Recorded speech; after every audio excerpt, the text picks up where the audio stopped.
y'all. Welcome to episode 10 of Create This Book Too by Mariah Elizabeth and Ashleigh Monet. That will be me. As always, I will link all of the videos that are in my Create This Book Too playlist in the description below. We've got ourselves 3 prompts to tackle this week. So enough of me talking. Let's jump right in and see what I can create.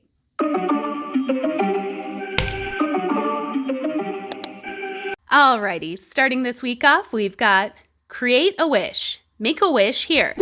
So I had my plan for this page, and then the day of, I kind of sort of had a change of mind because I genuinely was wishing for something else. See, this took place on Sunday, and as something that all too often happens to me on Sundays, well, I had a massive craving for Chick-fil-A. For anyone unfamiliar, Chick-fil-A is owned by a trash can of a human, but that is a whole separate conversation for another day. The point is, he's very religious, and much like the Hobby Lobby chain, Chick-fil-A closes all locations on Sundays because they believe everyone should be at church. Now, I'm not one to knock anyone for their beliefs. I embrace the live and let live mentality. Everyone should be able to believe what they want and be proud of it. I just wish it didn't affect my ability to obtain a suspiciously tasty chicken sandwich on Sundays. And when I say suspiciously tasty, I mean like something illicit is in the chicken type of tasty. And that craving for whatever may or may not be in the chicken, why does it always seem to kick in on a Sunday? I was dreaming of a nice cold lemonade with that pebble ice. And a fresh sleeve of those delicious waffle fries dipped in that nummy Chick-fil-A sauce. And my go-to, a spicy deluxe chicken sandwich. The chicken with its little dash of heat, topped with pepper jack cheese, lettuce, tomato, and I order mine with extra pickles. So good. I started the long coloring journey for this prompt with those waffle fries. I knew they were going to be the trickiest, so let's get the worst out of the way first, right?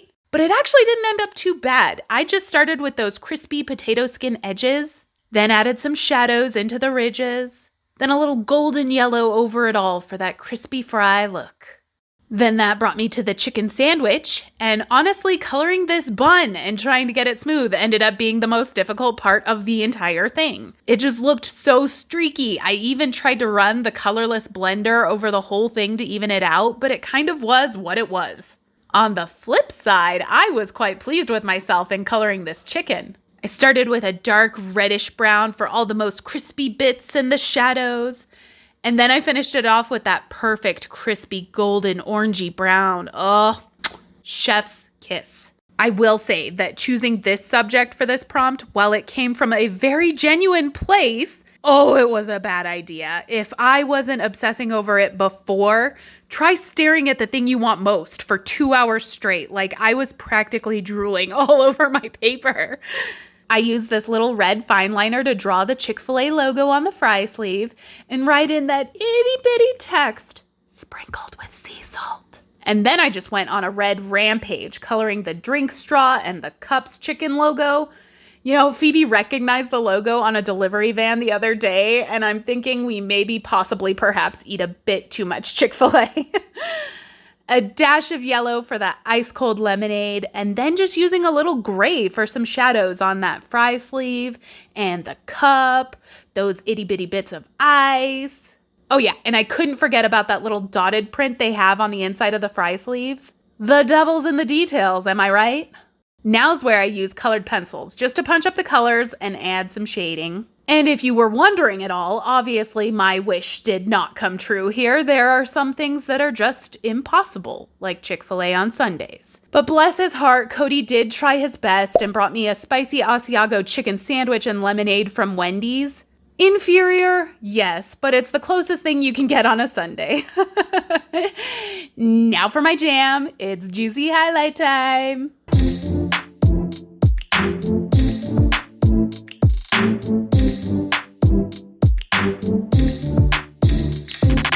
And again for this one, a thick black outline to match the black background.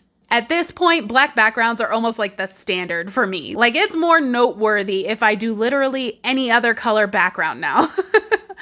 But I wanted to jazz up the background with a little trail of stars leading to my wish. I wish I could get Chick-fil-A on a Sunday. Filling the page now with even more stars and some magical little swirls connecting them all. Oh, it looks so dreamy. Glue in my loverly meal. And here it is. I love how this one came out so much, but it did nothing to curb my desire.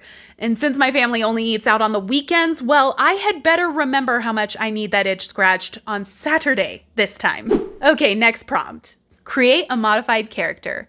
Choose an existing character, draw him or her with one modification. Change color, remove part of costume, etc. Okay, so with this one, I am cheating a little bit. I'm making one big modification, but it leads to several subsequent little modifications. I wanted to do a good old gender swap. For the character, I'm thinking Disney villain. Kind of an easy go-to. Let's go with the ever-fabulous Cruella de Vil. I've seen this particular character gender swapped time and time again. Hopefully, I can bring something fresh to it. For one, I really wanted to keep the line work for her, well, his face, identical to the original Cruella. But the easiest way to FTM transition him is to thicken those eyebrows and throw on some facial hair. I'm going with a goatee. I know full beards are the thing right now, but they just give me the ick. I'm hoping goatees make a comeback. Of course, he's got to have a ciggy, and only a dashing three-piece suit would be fit for man Cruella. Does he need a new name? Cruello? Manuela? I don't know. Of course, his jacket has some added length, more like a trench coat. And we must accessorize with a fancy Zippo lighter, some classy gloves. Oh, almost forgot that split hair. Can't forget that. Time to bust out the micron and add some buttons to his vest, a wallet chain, secret obsession, a little pocket square, and how about a pocket for that? Love the extra fine lines for those clothing seams and wrinkles and texture on the hair. Looks great.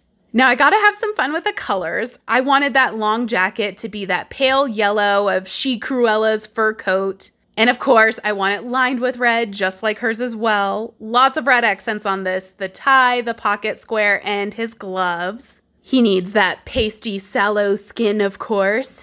And a few gray shadows for the bits that are going to be white. And since the rest of him will be a dashing black, I used a variety of dark grays so it wouldn't just be like a big black blob. Black parts, but highlighted with deep grays. And now for my favorite little detail. This vest is going to have a Dalmatian print. Yes, queen! I used watercolor for an easy red background. Minimal effort there. And one last little touch, metallic silver gel pen for all of his metal accents. Well, we've done an FTM gender bender. How's about we do an MTF? Let's go with my favorite, Hades. Now, I did change up the line work on this one. Man Hades has several very large and masculine features. I figured I could keep the style the same, but shrink and soften those features for a more feminine look. She still has the pointed cheeks and nose and that curled chin. I'm keeping her outfit very similar to the original, just a little more exposed. Oh God, I don't know if that makes me more or less of a feminist. Like, am I embracing the patriarchy's over-sexualization of women or empowering women to feel comfortable flashing a little shoulder here and there? I'd like to think the latter. But anyways, let's give her some long flaming hair. And only a few fine line details on this one before we can get to the fun part, which is the color. I stuck tight to the same colors as the original Hades on this one. I figured with the changes I made to the line work, consistent color was going to be critical to this gender swap still looking like Hades. So that meant a bunch of blue tone grays for her skin, those piercing yellow eyes, a deep gray for the underlayer of her dress, and stark black for the toga type portion with that shoulder drape. I'd wear this. Yes, I would. And for her flaming hair, of course, it has to be several shades of that icy blue. You know, until she gets mad, then it turns red. So naturally for the background on this one, I went with watercolor as well and just had to do blue. No real imagination there. Sign and date. And let's corner around these ones. I'm feeling that again suddenly. Back to the book now. I didn't want to do too much to this prompt, but I thought since we did Disney villains, I could white out this word modified and modify it to be the Disney font instead. That would be so cute. And for fun, threw some Mickey ears on it too. Okay, with that done, we can glue in our villains. Ugh, I love them. Man Cruella is just as fabulous as his femme counterpart, and Lady Hades is just like the demon goddess of my dreams. Yes, yes, yes. Okay, well that brings us to the last prompt of the week. Create incompletion. Start drawing something on this page. Never finish it. Oh, this one was very triggering to me, and here's why. Sit tight, I'd like to tell y'all a story. So 14 years ago, I was 18 and I was in beauty school. We had some sort of exam, and I've always been really good with tests, always like the first one finished. That sounds kind of braggy. I don't mean for it to come off this way, but that's just how it was. So I finished the exam. I'm the first one done, and it wasn't the type of test you just take up to the instructor when you're finished. She would come around and collect them all when the time was up. So I'm just sitting there with my test, nothing to do. So out of boredom, I take out my highlighters, and this was a multiple choice test where you circle the answer. I start coloring in the circles all pretty, like rainbow order. Halfway through, the instructor is walking past, sees what I'm doing, and practically yells that I can't do that and takes the test away from me. Now, this wasn't like one of those Scantron tests that you can only use black pencil on so that the scanner can read it. It was just like a regular typed test. So why couldn't I color my answer bubbles? And if the color had somehow corrupted the test, like why not let me finish? The damage was done. I aced that test, but like I said, it has been 14 years and I'm still bothered that I didn't get to finish. There is a half-colored test out there somewhere, and to this day, I'm still thinking about it. So as you can imagine, asking me to intentionally start something and leave it unfinished, no, seriously, no, I just can't. I wanted to try and be crafty and kind of work around this, so I decided to draw the tortoise from the classic fable, The Tortoise and the Hare. See, in my drawing, the tortoise is approaching the finish line at the end of the race. But because of how I drew it, he will never cross it. This race will never be complete. Now, if you're a stickler for the rules, I also plan to only use my liners on this one. So there, we can pretend that my plan all along was to color this in, and I just chose not to, so it would be incomplete. Simple as it was, I actually had a lot of fun drawing this little guy. You know, he was kind of like a miniature dinosaur. Like seriously, everything from the head down till you hit the shell, like that's an itty bitty brontosaurus. So cute. Maybe we'll name him Littlefoot. Land Before Time reference. I went ham on this one with my micromicron, adding as many little details and textures as I could. Lots of fine lines and wrinkles on the face, and then a more bumpy, scaly texture on those legs. And for the shell, lots of those like ridge rings. I don't know how to describe them. You hopefully have seen a turtle or tortoise at some point in your life. Those were kind of fun to draw, except near the spine of the book. It is always such a pain to try and draw anything there. So I was working on this back leg and realized that this tortoise had a little extra toe claw thing. So I'll have to wipe that out later. Let's just pretend it doesn't exist for now. Going through, trying to add some deep darks throughout. This piece was definitely lacking a little contrast, so I was trying to punch it up. And probably the most tedious part of this entire page was filling in this checkered finish line. I was paranoid about something bleeding through to my Disney villains on the last page, so I didn't want to risk using my markers, which meant coloring with fine liners. Now that is a fate I wouldn't wish on my enemies. Eventually I had it where I was happy with it. Signed and dated, and here it is, all finished. I know this page should look much more incomplete, but I don't want to spend the next 14 years thinking about how much I want to finish a page in this book. And I like this page, so that's all I care about. Well, with that, the week is done and it's time to recap. We created a wish. My wish was to be able to enjoy some Jesus chicken on Sundays. Is that too much to ask for? Maybe one day corporate greed will supersede all and the potential profit of operating on Sunday might lead my wish to being granted. But I love this page. I'm dying for a sandwich, and come Saturday, you bet I'm there. We created a modified character. Make that 2 modified characters. We threw a gender bender at 2 of the best Disney villains. I had so much fun working on these, and I truly love them equally as much in their new forms as I do in their originals. Honestly, might maybe possibly like Cruella a little more this way. Don't tell her I said that.